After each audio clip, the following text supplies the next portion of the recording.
Hi friends, divide చేయకుండానే division ఎలా చేయొచ్చో ఒక సింపుల్ అండ్ బెస్ట్ టెక్ ఇప్పుడు మీకు డిస్కస్ చేయబోతున్నాను. మీకు తెలుసు, మ్యాథ్స్లో మీరు ఏ టాపిక్ అయినా తీసుకోండి, ఏ క్వశ్చన్ అయినా తీసుకోండి, జనరల్గా క్యాలిక్యులేషన్స్లో మనం ఏం చేస్తుంటాం? అడిషన్స్, మల్టిప్లికేషన్స్, పర్సంటేజు, డివిజన్ చేస్తుంటాం. బట్ ఎప్పుడైనా మనం డివిజన్ చేయాల్సిన సందర్భంలో, ఫర్ ఎగ్జాంపుల్ చూడండి, 2790/62 మీరు చేయాల్సి వచ్చిందనుకోండి. జనరల్గా మనకు ఏమనిపిస్తుంది? చూడగానే చేయగలుగుతామని అనిపిస్తుంది, కానీ చేస్తుంటే తెలుస్తుంది ఆ బాధ ఏంటనేది. ఎందుకంటే అంత ఈజీగా రాదు. సో ఇంకా ఇక్కడ కింద డినామినేటర్లో 62 ఉంది, అంటే 2 డిజిట్స్ ఉన్నాయి. ఇంకా మనము ఇలా 3 డిజిట్స్ చేయాల్సి వచ్చిందనుకోండి, అంత ఈజీగా రాదు. మనం చిన్నప్పుడు చేసినట్టు, అంటే ఈ డివిజన్ చేసేది మెథడ్లో మనం చిన్నప్పుడు ఏదైతే చేశామో అలా చేస్తే ఖచ్చితంగా మీకు ఆన్సర్ వస్తుంది. కానీ ఏమి రాదంటే జాబు రాదు. మీకు తెలుసు, మనకి కాంపిటేటివ్ ఎగ్జామ్లో ఒక క్వశ్చన్ అటెంప్ట్ చేయడానికి జస్ట్ 45 to 50 సెకండ్సే ఉంటుంది. ఆ క్వశ్చన్ అండర్స్టాండ్ చేసుకోవాలి, అలాగే క్యాలిక్యులేషన్ చేయాల్సి ఉంటుంది. సో అవన్నీ అంత తక్కువ టైంలో చేయాలంటే అంత ఈజీ కాదు. మరి ఇలాంటి డివిజన్స్ మనం ఎలాంటి స్టెప్స్ లేకుండా సెకండ్స్లోనే, సింగిల్ స్టెప్లోనే మీకు డైరెక్ట్గా ఆన్సర్ ఎలా చేయొచ్చో ఇప్పుడు మీకు డిస్కస్ చేస్తాను. సో ఫర్ ఎగ్జాంపుల్ చూడండి, ఇక్కడ 943/41 ఉంది. ఫస్ట్ మీరు ఏం చేస్తారంటే, ఇక్కడ డినామినేటర్లో ఫస్ట్ డిజిట్ని కన్సిడర్ చేయండి. ఇందులో డినామినేటర్లో ఫస్ట్ డిజిట్ ఏముంది? 4. ఇక్కడ న్యూమరేటర్లో ఫస్ట్ డిజిట్ చూసుకోండి. ఈ 4 ఈ 9లో ఎన్ని టైమ్స్ పోతుందో చూసుకోండి. ఫస్ట్ 4 9లో ఎన్ని టైమ్స్ పోతుంది? 2 times. 4 into 2 8. ఇంకా 9లో ఎంత మిగిలింది? 1. ఈ 1 నెక్స్ట్ డిజిట్కి యాడ్ చేయండి. ఇప్పుడు దీని వాల్యూ 14గా తీసుకోండి. ఇక్కడ ఒక చిన్న కాన్సెప్ట్ ఉంది, మీరు చాలా జాగ్రత్తగా వినండి. ఈ కాన్సెప్ట్ మీకు అర్థమవుతే జస్ట్ చూడగానే మీరు ఆన్సర్ చెప్పగలుగుతారు. ఓకేనా? రైట్. ఇక్కడ 14 ఉంది కదా, 14 మైనస్ ఇక్కడ మనం ఏదైతే డిజిట్ తీసుకున్నామో దాన్ని ఇక్కడ డినామినేటర్లో చివరి డిజిట్తో మల్టిప్లై చేయండి. చేసి ఆ డిఫరెన్స్ తీసుకోండి. అంటే 14 minus 2 into 1. 2 into 1. 14 minus 2 into 1 2 కదా. 14 మైనస్ 2 12. ఎప్పుడైతే ఆ 12 వచ్చిన తర్వాత ఆల్వేస్ ఈ డినామినేటర్లో ఫస్ట్ డిజిట్తో ఎన్ని టైమ్స్ పోతుందో చెక్ చేసుకోండి. ఇక్కడ ఈ 4 ఏదైతే ఉందో డినామినేటర్లో ఫస్ట్ డిజిట్, ఆ 12లో ఎన్ని టైమ్స్ పోతుంది? 4 12 ఎన్ని టైమ్స్ పోతుంది? 3 times. అంతే. మీ ఆన్సర్ ఎంత అంటే 23. మీరు ఆ కాన్సెప్ట్ మీరు అండర్స్టాండ్ చేసుకోవడానికి ఫస్ట్ ట్రై చేయండి. ఒక్కసారి ఆ కాన్సెప్ట్ ఇప్పుడు నేను చెప్పింది అర్థమవుతే మీరు ఇది కూడా రాయాల్సిన అవసరం లేదు, చూడగానే మీరు డైరెక్ట్గా ఆన్సర్ చెప్పగలుగుతారు. సో ఇందులో ఫస్ట్ స్టెప్ చాలా క్లియర్గా ఉంది చూడండి. 4 ఇక్కడ 9 ఉంది, 4 9లో ఎన్ని టైమ్స్ పోతుంది? 2 times. ఇది ఫస్ట్ డిజిట్ చాలా క్లియర్, అవునా? రైట్. ఈ సెకండ్ పాయింట్ ఏదైతుందో అక్కడ కొంచెం కేర్ఫుల్గా మీరు అండర్స్టాండ్ చేసుకోగలిగితే డైరెక్ట్గా మీరు ఆన్సర్ చేయగలుగుతారు. సో ఇక్కడ ఆ 4 9లో 2 times అంటే రిమైండర్ 1 ఈ 4కి యాడ్ చేస్తే మనకి ఇది 14గా తీసుకోండి. 14 మైనస్ 2 into 1 2. 14 మైనస్ 2 12. ఇప్పుడు ఈ 4తో కన్ఫర్మ్ చేసుకోండి. 4 12 ఎన్ని టైమ్స్ పోతుంది? 3 times. అంతే. ఓకేనా? రైట్. సో మీకు ఇందులో కొన్ని కేసెస్ కూడా ఉంటాయి. సో కొన్ని క్వశ్చన్స్ మీకు ఎక్స్ప్లెయిన్ చేస్తాను. మీరు ఇవన్నీ, అంటే నేను చెప్పిన కాన్సెప్ట్ని కరెక్ట్గా మీరు అండర్స్టాండ్ చేసుకుంటే ఎలాంటివైనా సరే, ఈవెన్ మీరు కింద డినామినేటర్లో 3 digits ఇచ్చినా, సో ఎలాంటి కేసులో అయినా డైరెక్ట్గా ఆన్సర్ చేయగలుగుతారు. బట్ చాలా జాగ్రత్తగా వినండి. ఓకేనా? రైట్. ఇక్కడ నెక్స్ట్ చూద్దాం. ఇక్కడ 552/24. ఇప్పుడు చూడండి, ఇక్కడ ఫస్ట్ మనం చేయాల్సింది ఏంటి? ఈ డినామినేటర్లో ఫస్ట్ డిజిట్ 2, న్యూమరేటర్లో ఫస్ట్ డిజిట్ 5. ఈ 2 5లో ఎన్ని టైమ్స్ పోతుంది? 2 times. 2 into 2 4. ఇంకా 5లో ఎంత మిగిలింది? 1 15. ఇప్పుడు ఏం చేయాలి? 15 మైనస్ 2 into 4. 15 మైనస్ 2 into 4 8 కదా. 15 మైనస్ 8 ఎంత? 7. ఇప్పుడు ఈ 2 ఆల్వేస్ గుర్తుపెట్టుకోండి, ఈ డినామినేటర్లో ఫస్ట్ డిజిట్తో నెంబర్ ఆఫ్ టైమ్స్ చూసుకోవాలి. ఇక్కడ 2 ఆ 7లో ఎన్ని టైమ్స్ పోతుంది? 3 times. 2 ఇంటూ 3 6, ఇంకా 7లో 1 మిగిలింది. ఎప్పుడైనా సరే ఆ రిమైండర్ ఏం చేయాలి, నెక్స్ట్ డిజిట్కి యాడ్ చేయాలి, అంతే. మీ ఆన్సర్ ఎంత అంటే 23. సో ఇక్కడ మీ ఆన్సరు కరెక్టా లేదా కూడా కన్ఫర్మ్ చేసుకోవచ్చు. ఎలా? ఇక్కడ మీరు అబ్జర్వ్ చేస్తే లాస్ట్ రిమైండర్ ఎంతైతే ఉందో అది 12 ఉంది కదా, ఇక్కడ మిగిలిపోయింది. అదేం కావాలంటే ఇక్కడ చివరి డిజిట్, డెనామినేటర్లో చివరి డిజిట్ రెండు మల్టిప్లై చేస్తే కూడా అంతే వస్తుంది. ఇక్కడ 12 ఉంది కదా, 3 ఇంటూ 4 12, అంతే. సో మీ ఆన్సర్ 100% కరెక్ట్. ఓకేనా? రైట్. ఇంకొక ఎగ్జాంపుల్ చూద్దాం. ఫస్ట్ మీరు స్టార్టింగ్లో అలా అనిపిస్తుంది, అంటే ఆ కాన్సెప్ట్ ఒక్కసారి అర్థం చేసుకుంటే క్లియర్గా చాలా ఈజీగా మీరు ఆన్సర్ చేయగలుగుతారు. ఓకేనా? రైట్. ఇంకొక ఎగ్జాంపుల్ చూద్దాం.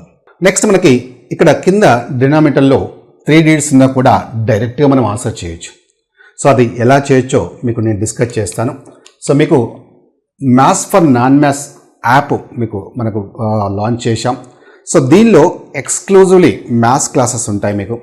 అవి కూడా అన్ని ఎగ్జామ్స్కి యూజ్ అయ్యే విధంగా మీరు SSC, RRB, bank, SI, constable, groups, CRT exam, ఇలా మీరు ఏ ఎగ్జామ్స్ అయినా రాసుకునే విధంగా సో కంప్లీట్ కోర్స్ మీకు ఉంటుంది. సో ఇందులో మీకు మ్యాథ్స్ అంటే మనకి 3 పార్ట్స్గా డివైడ్ చేసుకోవచ్చు యాక్చువల్గా. సో అందులో మీకు అర్థమెటిక్ పార్ట్ ఉంటుంది, అలాగే స్పీడ్ మ్యాథ్స్ ఉంటుంది. అంటే ఇప్పుడు నేను చెప్పినట్టు ఎలాంటి క్యాలిక్యులేషన్స్ సరే సెకండ్స్లో మనం ఆన్సర్ చేసే విధంగా, అది మల్టిప్లికేషన్స్ కావచ్చు, పర్సంటేజ్ కావచ్చు, స్క్వేర్స్ ఏదైనా సరే డైరెక్ట్గా ఆన్సర్ చేసే విధంగా మీకు స్పీడ్ మ్యాథ్స్ క్లాస్లో డిస్కస్ చేయడం జరిగింది. సో చాలా వీడియోస్ ఉంటాయి అందులో, చాలా యూస్ఫుల్గా ఉంటాయి. అలాగే ఇవి కాకుండా ఇందులో మనకి ఇంకా ప్యూర్ మ్యాథ్స్ కూడా ఉంటుంది. సో ప్యూర్ మ్యాథ్స్ కూడా అంటే ఇవన్నీ కలిపి జస్ట్ మీకు 999కే మీకు ప్రొవైడ్ చేస్తున్నారు. అది క్లాసెస్ అనేవి బైలింగ్వెల్లో ఉంటాయి. ఓకే, తెలుగు అండ్ ఇంగ్లీష్లో ఉంటాయి. సో వ్యాలిడిటీ వచ్చేసి జస్ట్ మీకు 3 మంత్స్ 6 మంత్స్ కాదు, 1 ఇయర్ వ్యాలిడిటీ ఉంటుంది. అలాగే టెస్ట్లు కూడా మీకు అందులోనే ఇన్క్లూడ్ అవుతాయి. సో లేదు సార్ మాకు రీజనింగ్ అర్థమెటిక్ కూడా 2 అవసరం ఉంటుంది, 2 కావాలనుకుంటే మీరు ఈ కోర్స్ తీసుకోవచ్చు. ఓకేనా? సో ఈ కోర్స్ కావాలనుకునే వాళ్ళు మ్యాథ్స్ ఫర్ నాన్ మ్యాథ్స్ ఏదైతే మనకి యాప్ ప్లే స్టోర్లో ఉంటుంది, సో ప్లే స్టోర్ నుంచి మీరు ఈ యాప్ డౌన్లోడ్ చేసుకొని మీరు అక్కడ నుంచి కోర్స్ తీసుకోవచ్చు. ఓకేనా? రైట్. సో నెక్స్ట్ దీనికి సంబంధించిన లింక్ ఏదైతే ఉందో యాప్ లింక్ డిస్క్రిప్షన్లో కూడా ఇచ్చారు, మీరు అక్కడ నుంచి కూడా డౌన్లోడ్ చేసుకోవచ్చు కోర్స్ కావాలనుకునే వాళ్ళు. ఓకేనా? రైట్. ఇక ఇప్పుడు చూద్దాం. సో ఇందులో ఫర్ ఎగ్జాంపుల్ చూడండి, ఇది చేసే ముందు ఫస్ట్ ఇది చూసుకోండి. 2790/62 అని ఇచ్చారు. సో ఫస్ట్ స్టెప్ మీకు క్లియర్గా ఉంది చూడండి. ఇక్కడ 6 ఉంది, ఇక్కడ 2 ఉంది. మరి 6 2లో పోతుందా? పోదు. సో అప్పుడు 27 తీసుకోవాలి. 6 27 ఎన్ని టైమ్స్ పోతుంది? 4 టైమ్స్. అవునా? 6 ఇంటూ 4 24. ఇంకా మిగిలింది ఎంత? 3. ఈ 3 నెక్స్ట్ డిజిట్కి యాడ్ చేయండి. సో ఇప్పుడు 39 అవుతుంది. 39 మైనస్ 4 ఇంటూ 2 8. 39 మైనస్ 8 ఎంత? 31. ఇప్పుడు ఈ 6 31 ఎన్ని టైమ్స్ పోతుంది? 5 టైమ్స్. అవునా? 6 5 30. ఇంకా మిగిలింది ఎంత అంటే 1, అంతే. సో ఇప్పుడు మీ ఆన్సర్ చూడండి, ఇక్కడ రిమైండర్ 10 ఉంది. ఇక్కడ ఈ 2 మల్టిప్లై చేసి కూడా మనకి 10 వస్తుంది. 5 ఇంటూ 2 10. సో మీ ఆన్సర్ 45. ఓకేనా? రైట్. సో ఇప్పుడు మరి కొన్ని సందర్భాల్లో మనకి ఈ ముందు నెంబర్ అంటే ప్రెసిడెంట్ నెంబర్ తీసుకోవాల్సి ఉంటుంది. అది ఎలాంటి కేసులో తీసుకోవచ్చో మీకు దీని తర్వాత ఇంకొక ఎగ్జాంపుల్లో నేను డిస్కస్ చేస్తాను. సో ఇది కూడా మీరు వింటే చాలా వరకు డివిజన్స్ మీరు చాలా ఈజీగా చేయగలుగుతారు. ఓకేనా? రైట్. సో ఇప్పుడు కింద డినామినేటర్లో 3 డిజిట్స్ ఇస్తే ఏం చేయాలి? 7191/153 ఇచ్చారు. సేమ్ కాన్సెప్ట్ అప్లై చేయండి. ఇక్కడ కింద డినామినేటర్లో 3 డిజిట్స్ ఉన్న 2 డిజిట్స్ ఉన్న. ఫస్ట్ మీరు ఏం చేస్తారంటే ఇక్కడ లాస్ట్ డిజిట్ని ఇగ్నోర్ చేయండి. ఇక్కడ ఫస్ట్ 15ని కన్సిడర్ చేయండి. సో ఇప్పుడు 15 ఇక్కడ 7 ఉంది కదా, 15 7 ఎన్ని టైమ్స్ పోతుందంటే 7లో పోదు కాబట్టి 71ని తీసుకోవాలి. ఇప్పుడు 15 71లో ఎన్ని టైమ్స్ పోతుంది? 15 టేబుల్ రావాలి. సో ఖచ్చితంగా 20 టేబుల్స్ మీరు పర్ఫెక్ట్గా ఉండాలి. సో నేను 100 టేబుల్స్ వరకు ఒక సింపుల్ ట్రిక్ డిస్కస్ చేశాను. మనం ఎలాంటి బైహార్ట్ చేయకుండా 100 టేబుల్స్ మనం ఈజీగా ఎలా చెప్పొచ్చు అని. సో దానికి సంబంధించిన వీడియోస్ కూడా ఉన్నాయి, అది చూస్తే మీకు ఆ టేబుల్స్ అనేవి చాలా ఈజీ అయిపోతుంది. ఓకేనా? రైట్. సో 15 71 ఎన్ని టైమ్స్ పోతుందంటే 4 టైమ్స్. 15 ఇంటూ 4 60. ఇప్పుడు 71లో ఎంత మిగిలింది? 60 అంటే ఇంకా 11 మిగిలింది కదా, ఆ 11 నెక్స్ట్ డిజిట్కి యాడ్ చేయండి. 119. ఇప్పుడు ఏం చేస్తారు? Same procedure. 119 minus 4 into 3 12. 119 minus 12 ఎంత? 100, మనకి 119 మైనస్ 12 చేస్తే ఎంత వస్తుంది? మనకి 107 వస్తుంది. సో 15 అనేది 107 ఎన్ టైమ్స్ పోతుంది? 15 7 జా. ఓకే, సో 15 7 జా ఎంత? మనకి 105. ఇంకా ఎంత మిగిలింది? 2. అంతే. మీ ఆన్సర్ ఎంత అంటే 47. మీరు కన్ఫర్మ్ చేసుకోవచ్చు. 21 ఉంది ఇక్కడ, 7 × 3 21. సో మీ ఆన్సర్ ఏమవుతుందంటే 47. చూశారా, ఇంత పెద్ద నెంబర్ మామూలుగా చేస్తే అంత ఈజీ కాదు. బట్ ఇప్పుడు మీరు కొన్ని సెకండ్స్లోనే చూడగానే డైరెక్ట్గా ఆన్సర్ చెప్పగలుగుతారు. ఇది కూడా రాయాల్సిన అవసరం ఉండదు, మీకు కాన్సెప్ట్ అర్థమవుతాయి. ఓకేనా? రైట్. అయితే ఈ డివిజన్స్లో ఒక చిన్న పాయింట్ ఉంది. అంటే ఈ కేసులో మనం ఏం చేయాలన్నది ఈ క్వశ్చన్లో మీకు డిస్కస్ చేస్తాను. చాలా జాగ్రత్తగా వినండి. సో మీరు కాన్సన్ట్రేట్గా వింటేనే నేను చెప్పిన కాన్సెప్ట్ అర్థమవుతుంది. ఒకవేళ మీకు అర్థం కాకపోతే 1-2 సార్లు వినండి, ఖచ్చితంగా అర్థమవుతుంది. విన్న తర్వాత కొన్ని మీరు నెంబర్స్ ప్రాక్టీస్ చేయండి, దీనికి సంబంధించినవి, డివిజన్ సంబంధించినవి. ఖచ్చితంగా మీరు ఈజీగా చేయగలుగుతారు. ఓకేనా? రైట్. ఇప్పుడు చూడండి, 1530/34 ఇచ్చారు. ఈ కేసు చూడండి, చాలా జాగ్రత్తగా అబ్జర్వ్ చేయండి. ఇక్కడ 3 ఉంది, ఇక్కడ 15 తీసుకోవాలి. అవునా? ఎందుకంటే 3 1లో పోదు కాబట్టి 15 తీసుకుందాం. 3 అనేది 15 ఎన్ని టైమ్స్ పోతుంది? 3 × 5 15. అవునా? 5 టైమ్స్. ఇంకా 15లో మనకి ఏమీ మిగలలేదు. ఓకే, సో రిమైండర్ ఏం లేదు కాబట్టి ఇంకా రిమైండర్ ఏమవుతుంది? మనకి ఇక్కడ మిగిలింది నెక్స్ట్ డిజిట్ తీసుకుంటాం. సో ఇప్పుడు చూడండి, చాలా జాగ్రత్తగా వినండి ఈ పాయింట్. 3 - 5 × 4 20. 3 - 20. 3 - 20 అంటే మనకి ఇక్కడ వచ్చిన రిజల్ట్ ఏమవుతుంది? -17 అవుతుంది. Okay, right. ఈ పాయింట్ చాలా జాగ్రత్తగా వినండి. ఎప్పుడైతే ఇలా నెగిటివ్ వస్తుందో, అంటే మనకి మైనస్లో వస్తుందో, అప్పుడు ఏం చేయాలి? ఈ పాయింట్ నోట్ చేసుకోండి. ఏం చేయాలంటే అలా నెగిటివ్ వచ్చినప్పుడు మీరు అబ్జర్వ్ చేస్తే చూడండి, ఇక్కడ ఎక్కడ మనకి ఆ కేసు రాలేదు చూడండి. 6 × 4 24, ఇంకా రిమైండర్ 3 ఉంది, 39 తీసుకున్నాం. 39 - 4 × 2 8. 39 - 8 31 అంటే పాజిటివ్ వాల్యూ కదా. బట్ ఇక్కడ మనకి నెగిటివ్ వాల్యూ వచ్చింది, అది డిఫరెంట్ కేస్. అలా నెగిటివ్ వాల్యూ ఎప్పుడైతే వస్తుందో, ఇక్కడ మీరు తీసుకున్న డిజిట్ ఏదైతే ఉందో దాని ప్రిసీడింగ్ డిజిట్ అంటే ముందు డిజిట్ తీసుకోండి. ఫర్ ఎగ్జాంపుల్ చూడండి, 3 × 5 15 తీసుకున్నాం, బట్ 5 తీసుకుంటే రిమైండర్ నెగిటివ్ వచ్చింది కాబట్టి 5కి ముందు డిజిట్ తీసుకోండి. అంటే 5 బదులు 4 తీసుకోండి, అంతే డిఫరెన్స్. 3 × 4 12, ఇంకా రిమైండర్ ఎంత ఉంది మనకి? 3. ఇప్పుడు 3ని మళ్ళీ సేమ్ ప్రొసీజర్, 3ని నెక్స్ట్ డిజిట్కి యాడ్ చేయండి. ఇప్పుడు చూడండి, 33 ఉంది ఇక్కడ. 4 × 4 16. 33 - 16 ఎంత వస్తుంది మనకి? 17 కదా. రైట్. ఇప్పుడు 3 17 ఎన్ని టైమ్స్ పోతుంది? 5 టైమ్స్. 3 × 5 15, ఇంకా రిమైండర్ 2 ఉంది. ఇప్పుడు మీరు చూడండి, అబ్జర్వ్ చేస్తే ఇక్కడ 20 ఉంది, ఇక్కడ 5 × 4 20. సో ఆన్సర్ 100% మీకు 45 వస్తుంది, అంతే.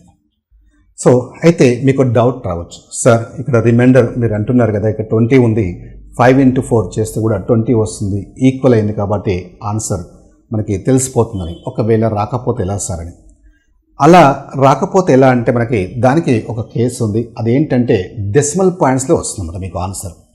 సో అలా రాకపోతే, అంటే ఇక్కడ లాస్ట్లో రిమైండర్ మనకి ఈక్వల్ కాకపోతే ఆన్సర్ డెసిమల్ పాయింట్స్లో వస్తుంది.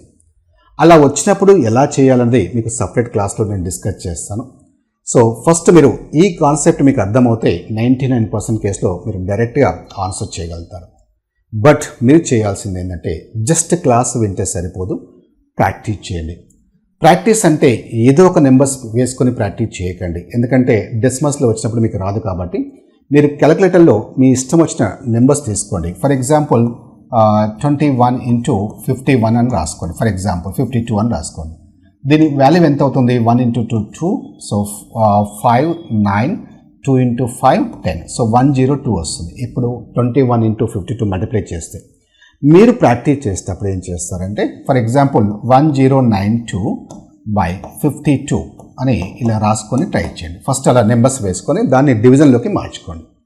ఎందుకు అలా మార్చుకోమంటున్నాను అంటే, నీ ఇష్టం వచ్చిన నెంబర్స్ వేసుకుంటే అది డెసిమల్స్లోకి వేస్తే అది సపరేట్ కాన్సెప్ట్ ఉంటుంది కాబట్టి ఫస్ట్ ఇది ప్రాక్టీస్ చేయండి. సో అప్పుడు మీకు అవి కూడా చాలా ఈజీ అయిపోతాయి. ఓకేనా? రైట్.